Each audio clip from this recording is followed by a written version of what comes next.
मदरसा जदीदकारी scheme के तहत मेरठ में बदनवानी के इल्जाम का सामना कर रहे मदारिस को जारी की गई रकम पर सवाल। समाजी तंजीम ने घोटाले का लगाया इल्जाम। जिला महकमा अक़लियती फलाह ने इल्जाम को किया मुस्तरद।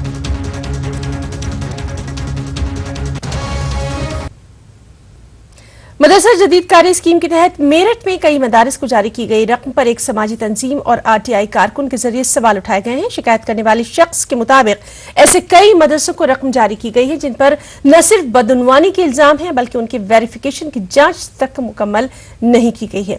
जिला महकमा अक़लियती फलाह इल्जाम को मुस्तरद कर रहा है। एक रिपोर्ट।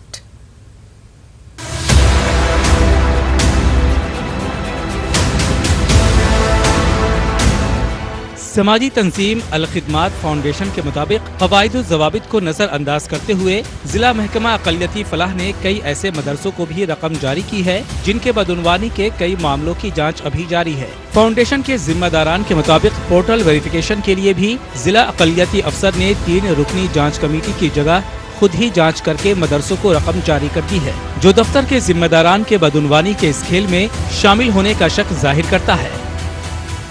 कि मदरसों का पहले सत्यापन होगा, यानी यूपी के हर जिले में जितने मदरसे संचालित हैं मदरसा आधुनिकीकरण योजना के अंतर्गत उनका पहले सत्यापन होगा और तब उनके शिक्षकों को मानदेय दिया जाएगा।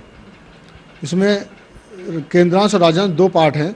आज तक अल्पसंख्यक अधिकारी किसी अधिकारी को लेके गए नहीं जांच में साथ में।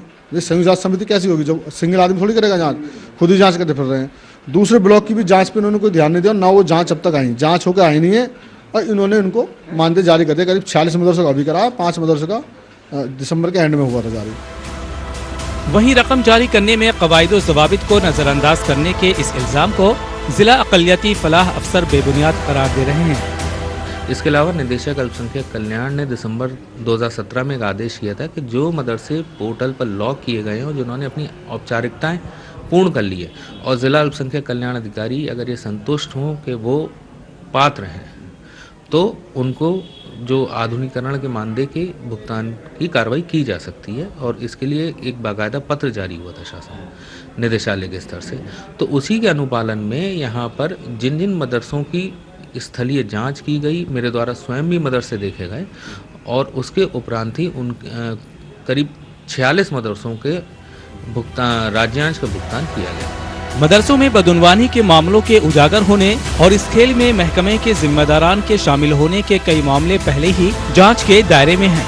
ऐसे में जिला अक़लियती फलाह व बहबूद की कारगुजारियों पर उठने वाले सवालों को नजरअंदाज भी नहीं किया जा सकता है। ETV न्यूज़ के लिए मेरठ से तंजीर अंसार की रिपोर्ट।